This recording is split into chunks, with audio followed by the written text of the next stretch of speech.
Hi hi. ரொம்ப நாள் கழிச்சு திருப்பி இந்த பிக் பாஸோட ஜேர்னில வந்து ஸ்டார்ட் பண்றதுக்கு நாங்க வந்துட்டோம். முன்னாடி உங்களை யாரையும் நாங்க டிஸ்டர்ப் பண்ணல. முன்னாடி சீசன்ல நீங்க கொடுத்த ஆதரவு வந்து இந்த சீசன்லயும் கொடுப்பீங்க அப்படின்ற ஒரு நம்பிக்கையில நாங்க வந்து கேட்டுக்கொள்கிறோம். இத வந்து தொடங்கி புதுசு ஆளும் புதுசு. ஆனா நாங்க எப்பவுமே பழசு. ஆக்சுவலா வந்து ரொம்ப எந்த எக்ஸ்பெக்டேஷனுமே இல்ல விஜய் சேதுபதி வந்து ஹோஸ்டா போடுறாங்க அப்படின்னு சொன்னப்போ அவர் என்ன ரொம்ப பண்ணிடுவாரு அப்படின்னு வந்து ஒரு எகத்தாளமா நாங்க எடுத்துட்டோம்னு வேணா வச்சுக்கலாம். ஆனா வந்து செம்மையா பண்ணிட்டாரு, சம்பவம் பண்ணிட்டாருன்னு சொல்லணும். போக போக பாக்கணும். பட் இன்னைக்கு பொறுத்த மட்டும் ஆசம். எல்லாருக்குமே அப்படியே வச்சு செஞ்சாரு ஏதாவது ஒரு டயலாக் சொல்லி. சோ அது வந்து ரொம்ப அவங்க கொடுத்த சர்காஸ்டிக்கான கமெண்ட்ஸ்க்கு ஒரு சர்காஸ்டிக்கான ரிப்ளை பதில்கள் சொன்னாரு. அது கமல்லா இருந்தா அவரா இருந்தா உடனே வணக்கம், நீங்க ரொம்ப அழகா, நீங்களும் மிகவும் அழகாக இருக்கிறீர்கள் அப்படின்லாம் சொல்லுவாரு. நீங்க சொல்றீங்க அப்படின்ட்டாரு. ரொம்ப எல்லாருக்கும் ஒரு மாதிரி என்னடா அதிவிப்பா முத நாளே வச்சு தக்குவார் போல இருக்கு அப்படின்ற மாதிரி சூப்பரா வந்து பண்ணியிருந்தாரு. சோ அது ஃபர்ஸ்டே சொன்ன நினைச்சோம். சோ நாங்க முன்னாடி போட்ட வீடியோலயே வந்து சொன்ன எல்லா ஆட்களும் பிரசன்ட் ஆயிட்டாங்க.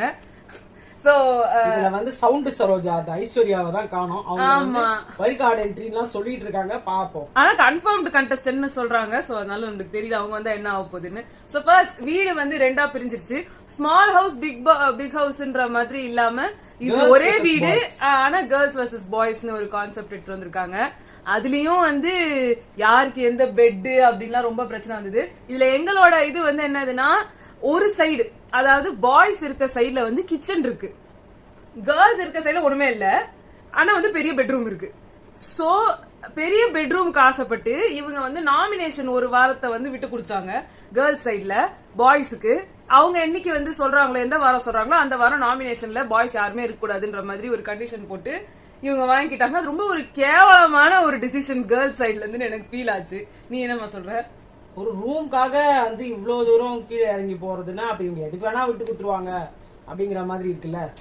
அதாவது ஒரு போட்டினா போட்டியா இருக்கணும். ஆமா நாங்க பண்ண முடியாது, நீங்க என்ன பண்றீங்களோ பாருங்க அப்படி போனோம். ஆமா, அதை விட்டுட்டு இருக்கிற பவரையும் விட்டு கொடுத்து தோசை தரேன், நீங்க உங்க வீட்டுல இருந்து சாம்பார் எடுத்து வரியா அப்படின்ற மாதிரி இவங்களுக்கு எங்களுக்கு பெட் வேணும். எந்த பெட்ல பத்த தூக்கம் வராது அவங்களுக்கு. அதான் சுனிதாலாம் போடுறாங்க பாருங்க. கண்டஸ்டன்ட்ஸ் நம்ம லிஸ்ட் இன்னும் சொல்லல. சோ ஃபர்ஸ்ட் கண்டஸ்டன்ட்ல வந்து ஃபர்ஸ்ட் ரவீந்திரன் வந்தாரு. இந்த லாட்லயே வந்து கொஞ்சம் மூளையோட இருக்கிறவர், ஆல்ரெடி யூடியூப்ல வந்து ரிவ்யூஸ் போட்டதுனால அவங்க கொஞ்சம் இதா இருக்காருன்னு நினைக்கிறேன். பட் இங்க வந்து ஆல்ரெடி நிறைய கான்ட்ரோவர்சிஸ்ல தான் அவர் உள்ளே போயிருக்காரு. இங்க நிறைய கண்டஸ்டன்ட்ஸ் கான்ட்ரோவர்சிஸ்ல இருக்கவங்கள தான் உள்ள போட்டு அதை வச்சு இவங்க கெயின் நிறைய பேர் தெரிஞ்ச பெயர்களா இருந்தாங்க. இந்த வாட்டி தான் மொத்தமே எல்லாரும் Vijay TV product. Vijay TV இல்ல விஜய் டிவி சார்ந்தவர்கள், இல்லனா வந்து நல்ல தெரிஞ்ச ஆட்கள் இப்படிதான் உள்ளே வந்திருக்காங்க. மோஸ்ட்லி விஜய் டிவி ஒரு 4 பேர் வெளில இருந்து வந்திருக்கலாம், அவ்வளவுதான். இதுல எனக்கு தெரிஞ்சு எல்லாருமே மோஸ்ட்லி நீ சொன்ன மாதிரி விஜய் டிவி சார்ந்தவர்கள் இல்ல அவர்களுக்கு தெரிந்தவர்கள் இப்படிதான். சோ இதுல வந்து அது விஜய் சேதுபதி சரி ரொம்ப பெரிய பிறகு விஜேஎஸ் சார்னு வச்சுக்கலாம் நம்ம. அவர் வந்து சேது சார் சொல்லிட்டாரு. அவர் தான் சரி சேது சார் வந்து சொல்லிட்டாரு இந்த மாதிரி நீங்க வெளியில வந்து இதுக்கு ரிவ்யூ பண்ணியே பயங்கரமா காசு வருது போல. ஏன்னா இந்த பிக் பாஸ் வச்சுட்டு வெளியில இருக்கவங்களும் நிறைய சம்பாதிக்கிறாங்க. நாங்க அந்த லிஸ்ட்ல நாங்க மட்டும் எப்ப சேருவோம்னு தெரியல. பட் ஸ்டில் இந்த அவர் வந்து பயங்கரமா வந்து சம்பாதிச்சு பயங்கர இதுல இருந்தாரு. அவர் உள்ள போயிருக்காருன்றப்போ வந்து வச்சு செய்யறதுக்கு நம்மளுக்கு ஒரு சான்ஸ் கொடுத்திருக்காருன்னு நினைக்கிறேன். ஏன்னா அவர் எத்தனை பேரை வச்சு செஞ்சாரு, அவரை வச்சு செய்யறதுக்கு நமக்கு ஒரு சான்ஸ் கிடைச்சிருக்குல்ல. ஆமா, அவரு சொன்னாரு பார்த்து செய்யுங்கப்பா அப்படின்னாரு. ஆனா கொஞ்சம் கொஞ்சமா மனுஷன் எல்லாரையும் கால வாரி இருக்காரு. பாப்போம். அடுத்து சாச்சனா வந்து ரொம்ப இமோஷனலான ஒரு பொண்ணு எனக்கு ஃபீல் ஆச்சு. எதுவுமே இல்ல, ஆரம்பத்துல எதுக்கு எடுத்தாலுமே ஓகே அப்படின்ற மாதிரி ஒரு பொண்ணு இருக்கு. ஈஸிலி மேனிபுலேட் ஆயிடும் நினைக்கிறேன். நெக்ஸ்ட் உலக வரலாற்றிலேயே சின்ன பொண்ணுனாங்க, 21 வயசு ஆயிடுச்சான். நம்ம ஜோவிகாலாமே வந்து ரொம்ப கம்மி வயசுல உள்ள வந்தாங்க. நெக்ஸ்ட் தர்ஷா குப்தா, என்ன எக்ஸ்பெக்ட் பண்றோமோ அதுதான் வந்திருக்காங்க. ஆக்சுவலா குக் வித் கோமாளில அவங்க எல்லாரும் ரசிச்சிருப்பாங்க. இதுலயும் வந்து எனக்கு மெயினா என்ன ஆச்சுன்னா, இவங்களுக்கு எல்லாம் வந்து நான் லாஸ்ட்ல சொல்றேன். பட் நெக்ஸ்ட் வந்து சத்யா வந்து நம்ம ஆல்ரெடி என்எஸ்கே ரம்யா அவங்களோட ஹஸ்பண்ட், என்எஸ்கேவோட கிராண்ட் டாட்டர் ரம்யாவோட ஹஸ்பண்ட். சோ அவரு வந்து எப்படி இருப்பாருன்றது இப்ப நம்மளால வந்து அனலைஸ் பண்ண முடியல. ஒரு மாதிரி எல்லாரும் கூட ஆமா சாமி போட்டு இருக்காரு. நெக்ஸ்ட் வந்து தீபக் வந்து லவுட் ஸ்பீக்கர்னு வேணா சொல்லிக்கலாம். அந்த இடத்துல அவர் குரல் மட்டும் கேட்கணுன்றதுக்காக எல்லாம் பண்றாரு. தீபக் வந்து எங்க இருந்தாலும் அவர் வாய்ஸ் மட்டும் தான் கேட்கும். எப்படி பிரியங்கா இருந்தாங்களோ, ஆமா அந்த மாதிரி பிரியங்கா வந்து அவங்களோட வாய்ஸ் மட்டும் தான் கேட்கும். அந்த மாதிரி இவங்க எல்லாம் காம்பேரர்ஸ். அவங்க வந்து அவங்களோட வாய்ஸ் மட்டும் தான் வெளில தெரியற மாதிரி வச்சுப்பாங்க. மத்தவங்க எல்லாரையும் காலி பண்ணணும்னு நினைப்பாங்க. RJ Anandhi one of my favourites இந்த வாட்டி வந்ததுல. ரொம்ப ஒரு டேலண்டடான ஒரு பர்சன். இங்க வந்து அவங்களுக்கு எடுபடல பாக்கலாம். அவங்க இங்கேயுமே கொஞ்சம் யோசிக்கிறாங்க. பயங்கரமான கேரக்டர் அவங்க தெரிஞ்சது. பட் போக போக தான் எல்லாரையும் அனலைஸ் பண்ண முடியும். நெக்ஸ்ட் வந்து சுனிதா உள்ள வரும்போதே வந்து கத்துறாங்க. அதுக்கு வந்து என்னப்பா ஆல் செட் பண்ணிட்டு வந்திருக்கீங்களா அப்படின்னு வந்து சேது எல்லாம் சொன்னாங்க. உள்ள வந்தாங்க. அது மட்டும் இல்லாம 13 வருஷம் ஆச்சு அவங்க தமிழ்நாட்டுக்கு வந்து. இன்னும் வந்து தமிழே கத்துக்கல. என்னமோ ஆதார் வேணும் 100 நாள்ல கத்துக்க போறாங்களாமே. அதான் அவங்க சொன்னாங்க, என்ன நீங்க வந்து தமிழ் கோர்ஸ் கத்துக்க வந்திருக்கீங்களா அப்படின்லாம் வந்து. அவங்க வந்து ஆதரவு வேணும்ன்றதுக்கு ஏதோ ஆதார் கார்டு வேணும்னு ஏதோ கேட்டாங்க. இது எனக்கு எந்த ஆதார் கார்டும் கொஞ்சம் பார்த்து செய்யுங்க. அப்புறமா வந்து எல்லாம் எனக்கு ஓட் போடுங்கன்னாங்க. அது கூட அவர் வந்துட்டு ஒழுங்கா ஆண்ணா மட்டும் போடுங்கப்பா அப்படின்னாரு. சும்மா கை தட்டுறதுக்கு இப்பெல்லாம் கை தட்டி அவங்க எல்லாம் என்கரேஜ் பண்ணாதீங்க, நீங்க பொய்யா பண்றீங்கன்னு எனக்கு தெரியும் அப்படின்ட்டாரு. செம்மையா இருந்தது அவரோட ஆன்சர்ஸ். அதுக்கப்புறம் வந்து ஜெஃப்ரி அப்படின்ற ஒரு ராப் சிங்கர் வந்தாங்க. நிஜமாவே அந்த பையன் செம்ம டேலண்டா இருக்காங்க. நல்லா யோசிக்கிறாங்க. மாதிரிதான் இருக்கான். பட் ரொம்ப டேலண்டடா இருக்கான். இப்பதான் நிக்சனும் உள்ள வந்தாரு. பாப்போம் இவரு என்ன பண்றாருன்னு. அடுத்து வந்து ரஞ்சித் வந்திருக்காரு. அவர் எதுவுமே பண்ண மாட்டாரு. அப்புறம் வந்து பவித்ரா ஜனனி அவங்க வந்து பெட் தான் முக்கியம், தப்பா இருக்கேப்பா அதான் பெரிய பெட் இருக்கு இப்படின்னு வந்து எப்படி சொல்றது. ஆமா அதான் அவங்க வந்து இருக்காங்க. அடுத்து வந்து சௌந்தர்யாவுக்கு வந்து ஒரு யூனிக்கான வாய்ஸ் இருக்கு. அந்த வாய்ஸ் வச்சு அவங்க ஏதாவது பண்ணுவாங்கன்னு பத்தி எல்லாம் காய்க்கிறாங்க. அந்த மாதிரி ஒரு நடக்கும் நான் நினைக்கவே இல்ல. இதுக்கு போய் இவ்வளவு கஷ்டப்படுறாங்கன்னு பார்த்தா உண்மையிலேயே அவங்க சொன்னது உண்மைதான் அப்படிங்கிற மாதிரி. உள்ள எல்லாரும் உன் வாய்ஸ்ல பேசு, என்ன கிண்டலா, என்ன உனக்கு த்ரோட் இன்ஃபெக்ஷனா, என்ன உனக்கு கோல்டா, ஆளாளுக்கு ஒரு கேள்வி கேட்டோம்னா நமக்கும் ஓஹோ இப்படிதான் இவங்க எல்லாம் வெளியில வந்து இது ஒரு பெரிய விஷயமா நினைக்கவே இல்ல. நீங்க ரவீந்திரன் போய் நீங்க குண்டா இருக்கீங்கன்னு கிண்டல் பண்ணும்போது எவ்வளவு கேவலமா இருக்குமோ அந்த மாதிரி இருக்கு இவங்களோட வாய்ஸ் கிண்டல் பண்றது. அதுல அந்த சாச்சனான்றவங்க த்ரோட் இன்ஃபெக்ஷன் ஆனாங்க. இந்த பவித்ரா ஜனனின்றவங்களும் யாரோ ஒருத்தவங்க தானே சொன்னாங்க. தர்ஷிகா. ஓகே. அடுத்தது வந்தது வந்து தர்ஷிகா வந்து பேசினாங்க. மேபி உங்க ஃப்ரெண்டோ என்னவோ தெரியல அவங்க क्वेश्चन பண்ணாங்க. இல்ல அவங்களுக்கு சௌந்தர்யா ஃப்ரெண்டோ. ஆமா ரெண்டு பேரும் வந்து ஐயோ நம்ம அந்த நாள் ஞாபகம் பண்ணாங்க. அதான் பட் அவங்க क्वेश्चन எழுப்புனது இதுல என்னன்னா நிறைய பேர் பேரா வந்த மாதிரி உள்ள அனுப்புற மாதிரி எங்களுக்கு ஒரு டவுட் இருக்குது. ஏன்னா சில பேர் ரெண்டு பேரா சேர்த்து வெல்கம் சொன்னாங்க, சில பேருக்கு சிங்கிள் பர்சனுக்கே வெல்கம் சொன்னாங்க. அதை பத்தி நான் சொல்ல வரல.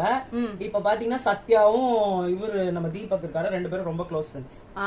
அதே மாதிரி இந்த பொண்ணு சொன்னாங்கல்ல தர்ஷிகாவும் அந்த யாரெல்லாம் வந்தாங்கன்னு சொல்லிடுறேன். அருண் வந்து வந்திருந்தாரு. அருண் வந்து நிறைய அர்ச்சனாவோட வந்து லிங்க் பண்ணி பேசியிருக்காங்க. சோ அதனால அவரு ஒருத்தர் பாரதி கண்ணமால பாரதி கேரக்டர் அவரு. ஆனா ஒண்ணும் எல்லாருமே நான் என்னையே வந்து அனலைஸ் பண்ண விரும்புறேன், நான் என்ன பத்தி தெரிஞ்சுக்க வந்திருக்கிறேன் வந்து ஏதோ பீலா விட்டுட்டு கலாச்சாரம் அந்த மாதிரி சொன்னவங்க. ஆமா தர்ஷிகா வந்து பெட்ரூம் வந்து நீங்க விட்டு கொடுத்தது ரொம்ப தப்பான டிசிஷன் அப்படின்னு வந்து கொஞ்சம் வாயத்தை வந்து பேசினாங்க. அடுத்து லேடிஸும் ஆஃப். ஆமா அடுத்து வந்து விஜய் விஷால் அவரு சுத்தமா ஒரு குரலே கேட்கல. இவரும் ரஞ்சித்தும் வந்து ரொம்ப க்ளோஸ் ஆனாங்க பேர் மாதிரி பாக்யலட்சுமி சீரியலால. நெக்ஸ்ட் வந்து அன்ஷிதா நெகட்டிவிட்டி செய்யறதுக்கு ரெடியா இருக்கிறதா நாங்க கேள்விப்பட்டோம். அந்த ஒரு பேர் வந்திருக்குது. அது அடுத்த அர்ணவ் அண்ட் அன்ஷிதா தான் வந்து ஒரு கான்ட்ரோவர்ஷியலான ஒரு பேர். சீரியல்ல வந்தவங்க. இவங்கள பத்தி எல்லாருக்கும் தெரியும். அவங்க ஆனா வந்து அதையே ஒரு கண்ணீர் கதையா ஆக்கிட்டாங்க. அவர் வந்து என்னமா ஆச்சு உனக்கு அப்படின்னாரு.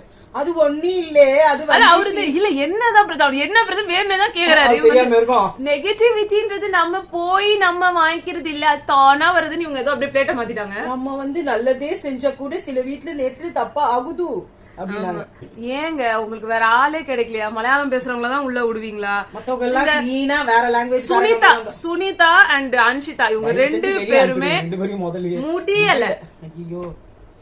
சுனிதா சும்மாவே கவிதை பாட்டு பாடுறேன், இங்க ஒழுங்கா பாடுவாங்க, வேற இடத்துல ஒழுங்கா பாடுவாங்க. அப்புறம் ஒரு இடத்துல போனோன்னு அது வந்தி போய் இன்னொன்னு வாய்க்கு வந்தது தங்கமேவ தகரமேன்னு பாடுவாங்க, இங்க தங்கமேன்னு ஒழுங்கா பாடுறாங்க. அது என்னன்னு தெரியல. அப்புறம் நான் முத்துக்குமரன் தமிழ் பேச்சங்கள் மூச்சுல கூட வந்திருக்காரு. நிறைய பட்டிமன்றத்துல நீங்க பாத்திருப்பீங்க. தமிழுக்காக வந்த ஒரு சிலர்ல இவரையும் வந்து உள்ள சேர்த்துக்கலாம். ஆனா வந்து என்டர்டெய்னரா வந்திருக்கேன்னு சொல்லிட்டு. அடுத்து எனக்கு ரொம்ப ரொம்ப ரொம்ப ரொம்ப ஹை ஹோப்ஸ் இருக்க ஒரு பர்சன் ஜாக்லின். அவங்க வந்த உடனே அது கரெக்டான பெர்ஃபெக்ட் கொஸ்டின்ஸ் கேட்டாங்க. இந்த நான் பெட்ல தரையில கூட நான் படுத்துப்பேன், நீ படுக்க மாட்ட தரையில அப்படின்னு கேட்டாங்க. அப்படிலாம் சொல்லாதேடா, அது பெட் ரொம்ப ரொம்ப ரொம்ப அவசியம்டா அப்படின்னு ஆரம்பிச்சது. ஏன்னா இவங்க எல்லாம் அப்படியே பெட்லயே படுத்து வாழ்ந்தவங்க, இவங்க எல்லாம் வந்து தரையில படுக்க மாட்டாங்க. அவங்க சொன்னாங்க தரையில இங்க படுக்க. சுனிதா வந்து ஒரு டயலாக் மத்தவங்க கிட்ட சொல்லுங்க, நம்மளாம் அட்ஜஸ்ட் பண்ணிப்போம், பாய்ஸால அட்ஜஸ்ட் பண்ணிக்க முடியாது. அட்ஜஸ்ட் பண்ணா உனக்கு என்ன, பண்ணாடா உனக்கு என்ன, பாய்ஸ் வர்சஸ் கேர்ள்ஸ் ஆயிடுச்சு. உன் கதையை நீங்க பாக்க வேண்டியது. எந்த பாய் இவங்க வந்து எந்த பாய்க்காக இவங்க பேசுறாங்க தெரியலையே. ரவீந்திரன் சாரால அங்க வெளில படுக்க முடியாது. அது ரவீந்திரன் சார் பாத்து இதெல்லாம் பாத்துதான் உள்ள வராங்களே. ஆக்சுவலா இவங்க எல்லாம் எக்ஸ்பெக்ட் பண்ணாமா பாய்ஸ் என்ன சொல்லிருக்கணும், ரவீந்திரன் சாரால வெளியவே படுக்க முடியாது, நீங்க என்ன பண்ணுங்க தானே சொல்லணும். நீங்க ஏன் முன்னாடி நீங்க தெருல படுங்களேன், வெளியில படுங்க. ஒரு நாளைக்கு எத்தனை பிக் பாஸ்ல எத்தனை வாட்டி எவ்வளவு பேரு சும்மா கூட படுத்திருக்காங்க. சோ இவங்க தான் இந்த லாட் வந்த லாட்ல எங்களுக்கு பர்சனல் ஃபேவரட்டா இருக்க ஒரு 2-3 பேர் நாங்க சொல்லும் போது சொல்லிருக்கோம். ஜாக்லின், ஜெஃப்ரின்ற ஒரு மேல எங்களுக்கு ஒரு ஹை ஹோப்ஸ் இருக்கு. அதுக்கப்புறம் ஆனா நிக்சன் மாதிரி மாறிடுவாரா அப்படின்றது தெரியல. ஆர்ஜே ஆனந்தி அண்ட் ரவீந்திரன் சாரே என்ன பண்ணுவாருன்றத நம்ம பாக்கணும். அப்புறம் பாத்தீங்கன்னா இங்க வந்துட்டு ஒரு கடைசியா ஒரு ட்விஸ்ட் கொண்டு கொடுத்தாரு நம்ம விஜய் சேதுபதி போறதுக்கு முன்னாடி. அதை பத்தி நீங்க என்னன்னு சொல்லுங்க. 24 hours ஒருத்தவங்க வந்து எலிமினேட் ஆயிடுவாங்கன்ற மாதிரி நிறைய இடத்துல வந்து இதோட அப்டேட் நான் பாத்திருந்தேன். அந்த இடத்துல வந்து நம்ம சாச்சனாவை மட்டும் எலிமினேட் பண்ணிடாதீங்க அப்படின்ற மாதிரி சொன்னாங்க. இது ஹிண்ட் இருக்கோ இல்ல அவங்க தான் எலிமினேட் ஆகுறாங்களோ அப்படின்லாம் எனக்கு ஒரு டவுட் இருக்கு. பட் விட மாட்டாரு விஜய் சேதுபதி அவங்க நினைக்கிறாங்க, வேற ஒண்ணும் இல்ல. இல்ல ஆனா என்ன பொறுத்த வரைக்கும் அவங்க எலிமினேட் ஆனா வந்து ஒன்னும் தப்பு இல்ல அப்படின்னு நினைக்கிறேன். ஏன்னா ஒண்ணுமே பண்ண மாட்டாங்க. அவங்களும் சரி நடந்துட்டு அங்கேயும் நடந்துகிட்டு இங்கேயும் நடந்துகிட்டு அங்கேயும் வேற ஒண்ணுமே பண்ணாத பொண்ணு. அவங்க விஜய், விஷால், அருண் இவங்க எல்லாருமே மாதிரி நிக்கிறாங்க. அவங்களோட எதுவுமே இல்லனாலும் அட்லீஸ்ட் பேசலாம். எதுவுமே பூர்ணிமா இருந்தாங்க முத நாள் பேர் அறிஞ்ச மாதிரி. இவங்க எல்லாம் புதுசான ஆளுங்க. இவங்க எல்லாம் மத்தவங்க எல்லாம் ஒருத்தருக்கு ஒருத்தர் கனெக்ட் ஆனவங்க. வெளியில இருந்து வந்தவங்க பார்த்தனா ஒரு சில பேர் தான். அவங்க எல்லாம் வந்து கொஞ்சம் ஹெசிடேஷன் இருக்கும், இவங்க நம்மள என்ன எடை போடுவாங்களோ அதெல்லாம். அதனால நம்ம முத நாளே அவங்க சொல்ல முடியாது. பட் இது சொன்னது ரொம்ப அதிர்ச்சியா இருந்தது. இது வந்து இருக்குமோ. ஆனா மக்கள் ஓட்டு இல்லாம எப்படி அதை பண்ண போறாங்கன்றது தெரியல.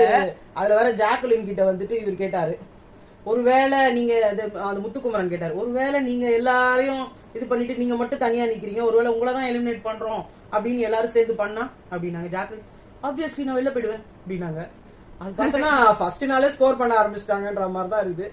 செம்மையா பண்ணாங்க. எனக்கு அது ரொம்ப பிடிச்சிருந்தது. சோ இதுதான் விடக்கூடாது, என்ன கன்சல்ட் பண்ணாம எனக்கு இருக்கிற ஒரே உரிமையும் பறிச்சுட்டு நீங்களா டிசைட் பண்றது எப்படின்னு கேக்குறாங்க.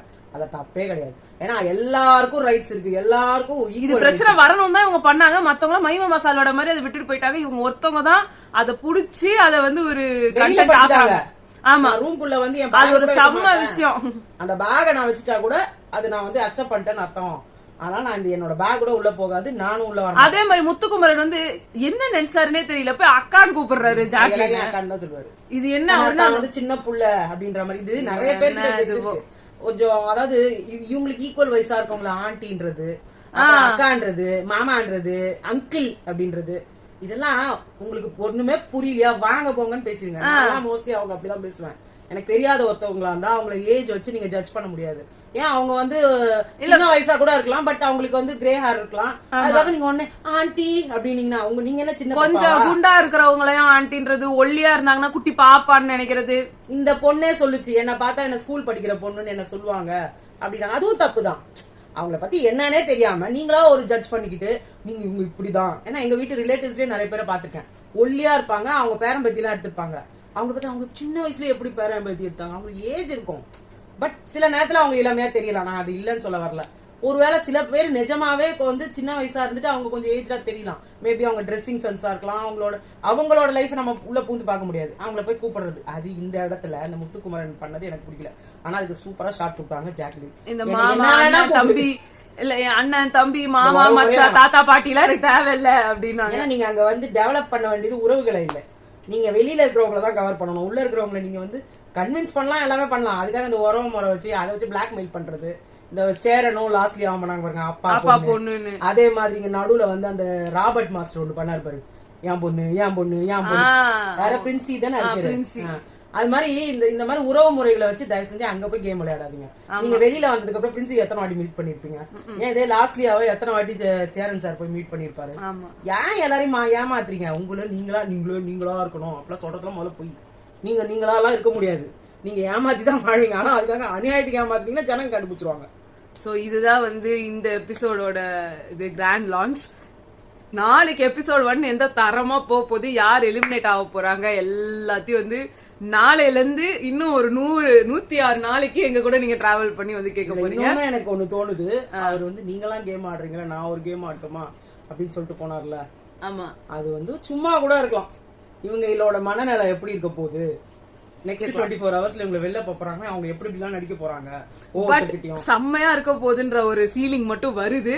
பாக்கலாம் அவங்க நல்லா பண்றாங்களா, இந்த வாட்டி டாஸ்க் எல்லாம் நல்லா இருந்தா நல்லா இருக்கும். சரி, டாஸ்க் எல்லாம் வச்சு செய்யணும். தெலுங்கு பிக் பாஸ்ல பண்றாங்க பாருங்க. ஐயோ, பிக் பாஸ் பத்தி தப்பா பேசின ஒருத்தர், அவர் பேர் என்ன, அபைன்றவரை வந்து பிக் பாஸ் பத்தி பூர்ணிமால கழுவி ஊத்துறாங்க தெரியுமா பிக் பாஸ். அது மாதிரி அவர் அசிங்கமா பேசினதுக்கு ரெட் கார்டை கொடுத்துட்டு அதுக்கு வந்து வீட்டுல இருக்கவங்க இருக்கட்டும் சொன்னாங்க. அடுத்த நாள் எலிமினேட் பண்ணி அனுப்பிட்டாங்க. அந்த அளவுக்கு கொண்டு வரணும். அதாவது பிக் பாஸ் மேல மரியாதை இருக்குதோ இல்லையோ, அசிங்கமா பேசுறதுக்கு யாருங்க ரைட்ஸ் கொடுத்தாங்க? அது என்ன இருந்தாலும் அவரோட வீடு தானே அது. அந்த வீட்டுல நீ போய் தங்கிக்கிட்டு வீட்டுல இருக்க ஓனரையே நீ அடிச்சு அசிங்கப்படுத்தி பேசுவியா? அது கரெக்டான டெசிஷன் பண்ணாரு பாருங்க. ஆக்சுவலா அன்னைக்கே அமைச்சிருக்கணும். என்னமா அன்னைக்கு உள்ள எல்லாரும் கூப்பிட்டு பேச வச்சு உட்கார வச்சுட்டு அடுத்த நாள் அவர் தான் எலிமினேஷன். அங்க பயங்கரமா இருக்குங்க. அது ரெடியா சூப்பரா பண்ணாங்க. போன வாரம் ஃபர்ஸ்ட் வாரம் சொன்னவங்கள அடுத்த வாரம் அவங்க தான் எலிமினேஷன். என்ன நடக்குதுன்னே தெரியல. செம்மையா இருக்கு. அந்த மாதிரி இங்க நடக்கும்ன்ற ஒரு இது இருக்கணும். ஆமா, அது ஒரு நம்பிக்கையோட நாங்க வந்து அடுத்த நாளையில இருந்து வந்து நம்ம இதை வந்து தொடங்குறோம். சோ உங்களை நாங்க நாளைக்கு மீட் பண்றோம். பாய்.